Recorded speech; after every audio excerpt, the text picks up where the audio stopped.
લા લા પપ્પા શું વિચારો શું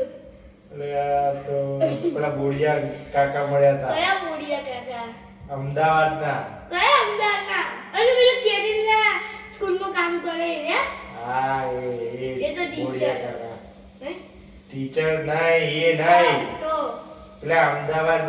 નિકોલ બાજુ રહે છે ને એ આહા બસ ચલાવો ભજીયા વધારે ઓછા ખાઈને ચટણી વધારે પીવાય ગયા તો એ કે મને કે હેડો કે ભજીયા ખાવા મેં કહ્યું ભજીયા ખાવા જવું કે ચટણી પીવા એવું થયું હે મેં કે હેડો હેડો ભલે ચટણી પીતા આવીએ કે ચટણી પીવા જ આજે એને ડોક્ટર ખાધા જ નહીં એને ખાલી પીધું હશે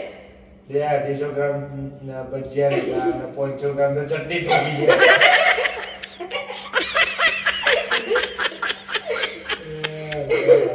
ઉપાડી જઈએ ને તો મારું ખર્ચો વધારે થાય ચટણીનો ખર્ચો ના થાય પણ પેલો ભજીયા વાળો ઉપરથી વિચારે કે આ કોણ આવી ગયું છે ચટણી વધારે